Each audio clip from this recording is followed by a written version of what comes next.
देश भर में बांग्लादेश में हिंदू युवक की हत्या के विरोध में आक्रोश। यूपी के फतेहपुर में बजरंग दल के कार्यकर्ताओं ने मजार तोड़ दी। बजरंग दल कार्यकर्ताओं को पुलिस ने हिरासत में लिया, अब जांच जारी है। हावड़ा ब्रिज के नजदीक बांग्लादेश की अंतरिम सरकार के मुखिया यूनुस के खिलाफ प्रदर्शन, पुतला दहन किया गया। बांग्लादेश में हिंदुओं के खिलाफ जारी हिंसा को लेकर देश के अलग अलग शहरों में प्रदर्शन। जम्मू, लखनऊ समेत कई शहरों में बड़ी संख्या में लोगों ने प्रदर्शन किया। असम के शिवभूमि में संदिग्ध बांग्लादेशी नागरिक गिरफ्तार, तलाशी में बांग्लादेशी मुद्रा बरामद। बांग्लादेश में चुनावों से पहले सियासी बवाल, इनकलाब मंच के नेता उस्मान हादी की हत्या को लेकर विरोध प्रदर्शन जारी।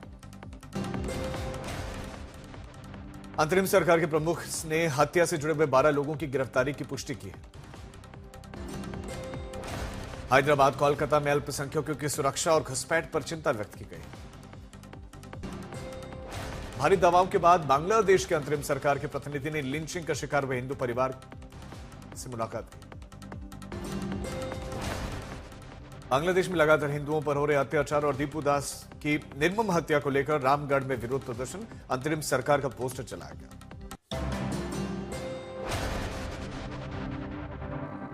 पार्टी बनाते ही विवादों में घिरे हुमायूं कबीर मुर्शिदाबाद में।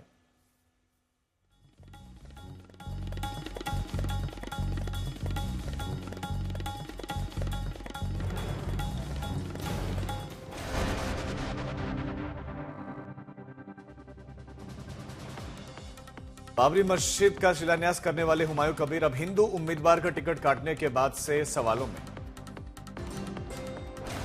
निशा चैटर्जी ने हुमायूं कबीर के खिलाफ मोर्चा खोला, बोली हुमायूं कबीर ने बालीगंज विधानसभा सीट से अपनी पार्टी को टिकट देने का ऐलान किया था, लेकिन टिकट देने के 12 घंटे के भीतर टिकट वापस ले लिया। मुंबई में उद्धव और राज ठाकरे ने गठबंधन किया और बीजेपी पर बड़ा हमला, बोले बीजेपी प्रवक्ता मुंबई में 2 परिवारवादी एक साथ आ गए। उद्धव और राज ठाकरे के गठबंधन पर बीजेपी का निशाना, कहा कि उद्धव और राज ठाकरे में चुनावों में अपनी अपनी जमानत बचाने के लिए एक साथ आए।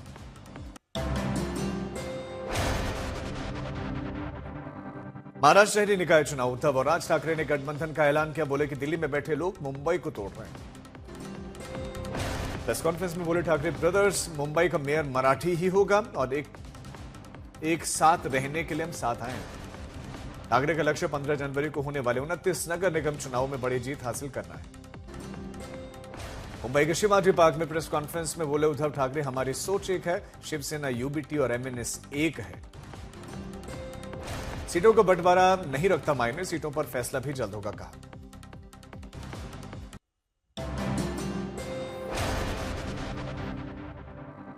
बिहार में प्रचंड जीत के बाद मिशन बंगाल में जुटे बीजेपी के राष्ट्रीय कार्यकारी अध्यक्ष नितिन नवीन पटना दौरे के दौरान नितिन नवीन बोले, बंगाल से लेकर केरल तक हम भगवा लहराएंगे। बीजेपी कार्यकारी अध्यक्ष नितिन नवीन बोले, बिहार में प्रचंड जीत ने देश के दूसरे राज्यों में भी बीजेपी के संगठनकर्ताओं को बड़ा मैसेज दिया।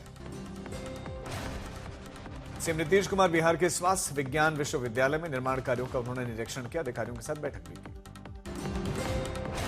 नेता प्रतिपक्ष तेजस्वी यादव को लेकर जेडीयू ने नए सवाल खड़े किए। तेजस्वी यादव के साथ उत्तर प्रदेश के हिस्ट्री शीटर रमीज ने नेतम खान के विदेश दौरे पर की आशंका जताई है।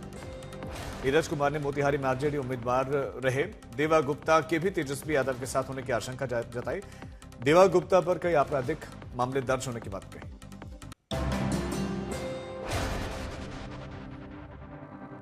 लखनऊ में बीजेपी के दर्जन भर ब्राह्मण विधायकों की बड़ी बैठक। यह बैठक कुशीनगर से बीजेपी के विधायक पीएन पाठक के लखनऊ वाले आवास पर हुई। बैठक का नतीजा, बैठक में जो है सहभोज हुआ और पूर्वांचल और बुंदेलखंड के इसमें विधायक शामिल हुए। विधायकों में शलभमणि त्रिपाठी, मिर्जापुर विधायक रत्नाकर मिश्रा, एमएलसी उमेश द्विवेदी की मौजूदगी रही। पिछले सत्र में ठाकुर विधायक भी जुटे थे और इसे पारिवारिक मिलन का नाम दिया गया था और इस बैठक को उसी के जवाब के तौर पर देखा जा रहा है। ब्राह्मण विधायकों की बैठक में मौजूद रहे बीजेपी विधायक अनिल त्रिपाठी, वो बोले हर वर्ग के लोग ब्राह्मणों को हर जगह अपमानित कर रहे हैं।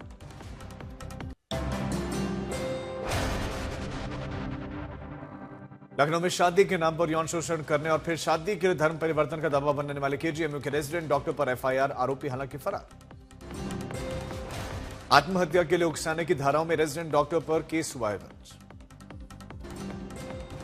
आरोपी डॉक्टर रमीज मलिक ने खुद को अविवाहित बताया था, जबकि वो पहले से शादीशुदा था और पत्नी के साथ लखनऊ के ठाकुरगंज में रह रहा था। महिला रेजिडेंट डॉक्टर से पुलिस लेगी बयान। आरोपी डॉक्टर रमीज की तलाश भी तेज की गई है। पीड़िता की सुरक्षा को देखते हुए उसे हॉस्टल में रहने की सुविधा उपलब्ध करवाई गई है और साथ ही महिला सुरक्षा गार्ड भी तैनात। फिलहाल KGMU प्रशासन ने आरोपी डॉक्टर रमीज मलिक को सस्पेंड कर दिया है।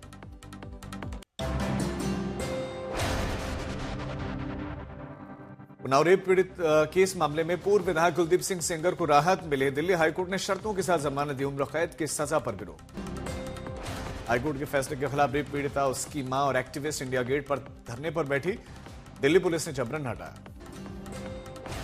आरोपी कुलदीप सिंह सेंगर की सजा सस्पेंड किए जाने पर पीड़िता ने प्रतिक्रिया दी। कहा कि ऐसे रेप के आरोपी अगर बाहर आएंगे तो देश की बेटियां सुरक्षित कैसे रहेंगी। उन्नाव रेप पीड़िता को जान को खतरा बताते हुए उन्होंने कहा कि वो कभी भी हमें मार सकता है। फैसले के खिलाफ सुप्रीम कोर्ट जाने की बात कही।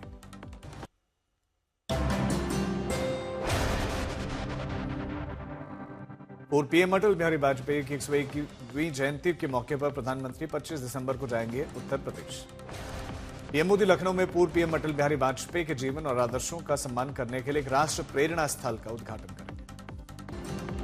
राष्ट्र प्रेरणा स्थल में डॉक्टर श्यामा प्रसाद मुखर्जी, पंडित दीनदयाल उपाध्याय और पूर्व पीएम अटल बिहारी वाजपेयी की 65 फुट ऊंची कांस्य प्रतिमा लगाई। राष्ट्र प्रेरणा स्थल में कमल के आकार का अत्याधुनिक म्यूजियम भी है, जो कि भारत की राष्ट्रीय यात्रा और नेतृत्व की विरासत का प्रतीक है। अरावली को लेकर मचे घमासान के बीच में कांग्रेस का फैसला। राजस्थान में पार्टी द्वारा अरावली बचाओ अभियान। राज्य में 19 जिलों में होगा आंदोलन। अरावली से जुड़े हुए 3D मैप्स ने खोली पोल। खनन और निर्माण से धीरे धीरे खत्म हो रही है अरावली की पहाड़ियां।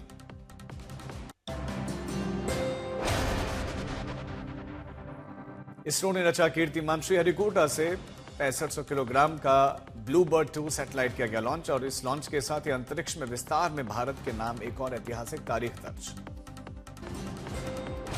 इसके सफल होने के बाद से 4G और 5G स्मार्टफोन पर सीधे सेल्यूलर ब्रॉडबैंड कनेक्टिविटी मिलेगी। लोगों को न किसी एंटीना की जरूरत होगी और न ही कस्टमाइज्ड हार्डवेयर की आवश्यकता रह जाएगी।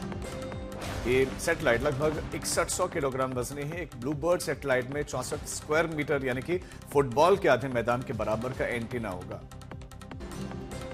ब्लूबर्ड ब्लॉक 2 मिशन एक ग्लोबल LEO जो है कॉन्स्टेलेशन का हिस्सा है, जिसका उद्देश्य सैटेलाइट के जरिए सीधे मोबाइल फोन पर कनेक्टिविटी देना है।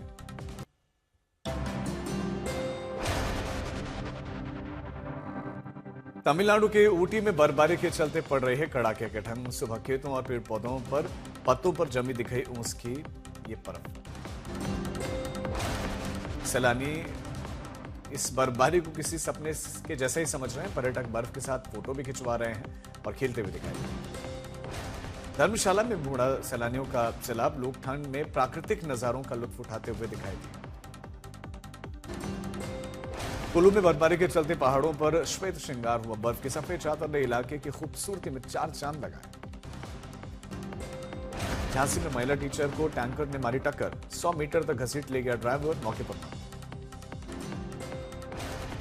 छत्रपति संभाजीनगर में भीषण सड़क हादसा। कार की टक्कर से ऑटो सवार 2 लोगों की मौत। MP के खरगोन में अधिकारियों ने प्राकृतिक आपदा पीड़ितों के मुआवजे का गबन किया है। 16 लाख से ज्यादा की राशि अपने परिजनों के खाते में ट्रांसफर कर डाली। जिला कलेक्टर ने वित्तीय गड़बड़ी के मामले में 4 अधिकारियों पर शासकीय सेवा से उन्हें बर्खास्त किया है। रामपुर में अवैध खनन और ओवरलोडिंग पर प्रशासन का क्रैकडाउन। PM ने खुद संभाले कमान और चौकियों की जांच की। मथुरा कथावाचक अनिरुद्ध आचार्य और मीरा ठाकुर के बीच में विवाद बढ़ गया। अनिरुद्ध आचार्य द्वारा मीरा राठौर को भ्रामक खबर फैलाने के संबंध में 10 लाख रुपए की मानहानि का नोटिस भेजा गया। शामली में अपनी प्रेमिका के महंगे शौक पूरा करने के लिए शख्स ने सरकारी अस्पताल में चोरी की वारदात को अंजाम दिया। लाखों का सामान चुराया। पुलिस के आगे कबूलनामा दिया।